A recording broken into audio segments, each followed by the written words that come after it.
दोस्तों, स्वागत है आपका मेरे यूट्यूब चैनल में। दोस्तों, आज की इस वीडियो में हम लोग बिहार बीएड के बारे में आपके जीके जीएस से सर्वाधिक प्रश्न पूछे जाते हैं और उसी के विषय में दोस्तों उसी के सिलेबस से आज की इस वीडियो में आपके लिए 50 मोस्ट इम्पोर्टेंट प्रश्नों को लाया गया है। दोस्तों, प्रीवियस ईयर प्रश्न और वैसे सारे प्रश्नों को इस वीडियो में आपके सक्षम लाया गया है, जहां से प्रश्न हर वर्ष पूछे जाते हैं आपके बिहार बीएड के सेशन में। तो दोस्तों, आपके इस बार के होने वाले एग्जाम के लिए सेलेक्टेड और प्रीवियस ईयर के मोस्ट इम्पोर्टेंट क्वेश्चन जहां से प्रश्न पूछे जाएंगे आपके एग्जाम में, उन्हें आप कंटिन्यू वीडियो को देखकर याद कर सकते हैं और अपने एग्जाम में कन्फर्म मार्क्स और एक फिक्स मार्क्स ला सकते हैं जो आपके एग्जाम में कि पूछा जाता है। तो दोस्तों, बिना समय गंवाए चलेंगे अपने प्रश्नों की ओर। उससे पहले यदि आप अभी तक मेरे चैनल को सब्सक्राइब नहीं किए हैं तो चैनल को सब्सक्राइब कर इससे ज़रूर जुड़ जाइए।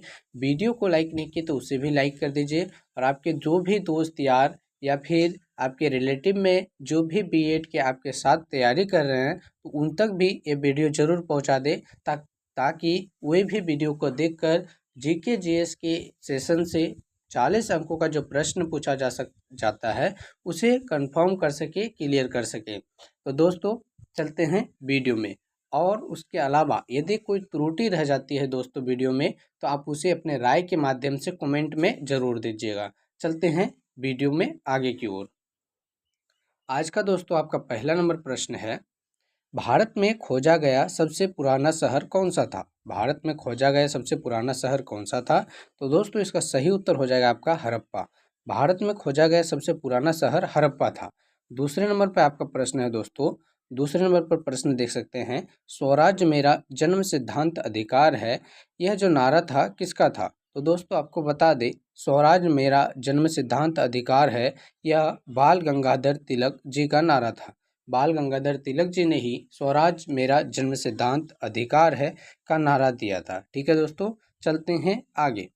अगले नंबर पे आपका तीसरा नंबर प्रश्न है, महात्मा गांधी के राजनीतिक गुरु कौन थे? तो दोस्तों, आपको बता दें कि महात्मा गांधी के राजनीतिक गुरु जो थे गोपाल कृष्ण गोखले थे। कौन थे दोस्तों? गोपाल कृष्ण गोखले महात्मा गांधी जी के राजनीतिक गुरु थे।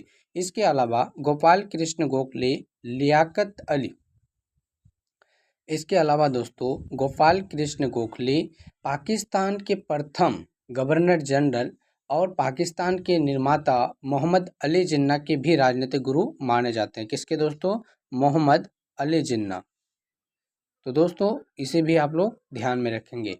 महात्मा गांधी के राजनीतिक गुरु गोपाल कृष्ण गोखले। यदि आपसे पूछा जाए कि पाकिस्तान के निर्माता या पाकिस्तान के प्रथम गवर्नर जनरल मोहम्मद अली जिन्ना के राजनीतिक गुरु कौन थे, तो वे भी आपके गोपाल कृष्ण गोखले थे, जिसका विभाजन दोस्तों 14-15 अगस्त की मध्यरात्रि 1947 ईस्वी में हो गई थी और भारत 15 अगस्त 1947 को अपना आज़ाद हो गया था। ठीक है दोस्तों, लगातार 2 वर्षों के अंग्रेजों के गुलामी से। तो दोस्तों, उसके बाद आपका चौथा नंबर प्रश्न है, अगला नंबर प्रश्न आप देख सकते हैं दोस्तों, प्रश्न संख्या 4, उत्तरी भारत की प्रथम महिला शासिका यानी कि दिल्ली पर राज्य करने वाली प्रथम महिला शासिका बोल सकते हैं आप, कौन थी?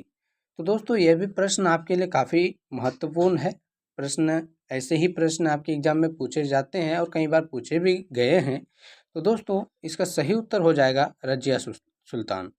यह प्रश्न दोस्तों आपके हिस्ट्री सब्जेक्ट से लिया गया है, प्राचीन इतिहास से। रजिया सुल्तान भारत पर शासन करने वाली, दिल्ली पर शासन करने वाली या उत्तर भारत पर शासन करने वाली प्रथम महिला शासिका हुई, जो दोस्तों गुलाम वंश के शासक इल्तुतमिश, किसके दोस्तों? इल्तुतमिश की जो है बेटी हुई।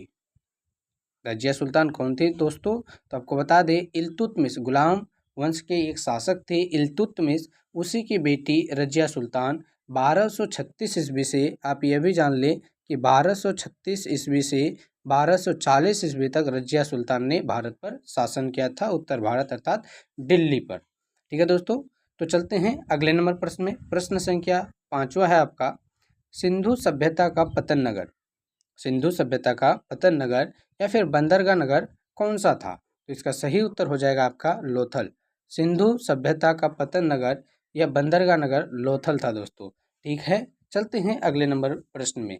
दोस्तों साथ ही साथ आपको ये भी बता दें कि सिंधु सभ्यता की खोज 1921 ईस्वी में दयाराम साहनी द्वारा किया गया था। सिंधु घाटी सभ्यता का सबसे बड़ा नगर जो था वह मोहनजोदड़ो था। कौन सा नगर था दोस्तों? मोहनजोदड़ो था। और मोहनजोदड़ो की खोज जो कि राखल दास बनर्जी ने 1922 ईस्वी में की थी। और सिंधु घाटी सभ्यता का पतन नगर लोथल था जो रावी नदी के तट पर था। ठीक है दोस्तों, तो चलते हैं अगले नंबर प्रश्न में। आशा करते हैं कि यहाँ तक की सारी बातें आपको समझ में आई होगी। छठा नंबर प्रश्न है दोस्तों आपका, भारतीय राष्ट्रीय कांग्रेस के संस्थापक कौन थे? तो इसका सही उत्तर हो जाएगा ए.ओ. ह्यूम। भारतीय राष्ट्रीय कांग्रेस के संस्थापक ए.ओ. ह्यूम थे, जो एक अंग्रेज अधिकारी थे। ए.ओ. ह्यूम कौन थे दोस्तों? सेना के एक अंग्रेज अधिकारी थे, अंग्रेजों के। ठीक है दोस्तों, भारतीय राष्ट्रीय कांग्रेस की स्थापना 28 दिसंबर दोस्तों 1885 ईस्वी को ए.ओ. ह्यूम द्वारा किया गया था। किसके द्वारा दोस्तों? ए.ओ. ह्यूम द्वारा 28 दिसंबर 1885 ईस्वी को मुंबई के गोकुल तेजपाल संस्कृत कॉलेज में इसकी स्थापना हुई। कब दोस्तों? आप फिर से एक बार वीडियो को, अगर आपको वीडियो में एक बार में बातें समझ में नहीं आ रही है तो वीडियो को 1 से 2 बार आप जरूर देख लेंगे, जिससे कि आपको सभी बातें याद हो जाए और सभी महत्वपूर्ण जो आपके प्रश्न लाए गए हैं आपके दिमाग में छप जाए। क्योंकि दोस्तों आपके एग्जाम के लिए मात्र कुछ ही दिन बचे हुए हैं, उसके लिए दोस्तों आप वीडियो को 1 से 2 बार जरूर देख लेंगे। चलते हैं अगले नंबर प्रश्न में। आपका अगला नंबर प्रश्न है प्रश्न संख्या 7, महात्मा बुद्ध द्वारा दिए गए प्रथम उपदेश को क्या कहा जाता है? महात्मा बुद्ध द्वारा दिए गए प्रथम उपदेश को दोस्तों आपको बता दें, धर्म चक्र परिवर्तक कहा जाता है। दोस्तों महात्मा बुद्ध जिसने बौद्ध धर्म की स्थापना की, उसके द्वारा जो प्रथम प्रवचन दिया गया, प्रथम उपदेश दिया गया, उसको धर्म चक्र परिवर्तन कहा जाता है। तो दोस्तों इसे भी आप याद रखेंगे। बौद्ध धर्म के संस्थापक गौतम बुद्ध अर्थात महात्मा बुद्ध। यदि पूछा जाए कि गौतम बुद्ध के बचपन का नाम क्या था, तो आप बताएंगे कि सिद्धार्थ। गौतम बुद्ध के बचपन का नाम दोस्तों सिद्धार्थ था। क्या था दोस्तों? सिद्धार्थ। इसे भी आप याद रखेंगे। चलते हैं अगले नंबर प्रश्न की ओर। प्रश्न संख्या 8 है आपका, किस वेद की रचना गद्य एवं पद दोनों में की गई है? तो दोस्तों इसका सही उत्तर हो जाएगा आपका यजुर्वेद। यजुर्वेद की रचना गद्य एवं पद्य दोनों में की गई है।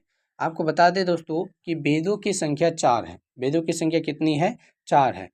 आपका सबसे प्राचीन वेद ऋग्वेद है, उसके बाद यजुर्वेद, सामवेद और अथर्ववेद। ऋग्वेद, यजुर्वेद, सामवेद और अथर्ववेद, इन चारों वेदों को जो है दोस्तों वेदों की संख्या 4 मानी गई है। आपको बता दें कि ऋग्वेद सबसे प्राचीन वेद है, सामवेद जिसमें संगीत का जो दोस्तों सार का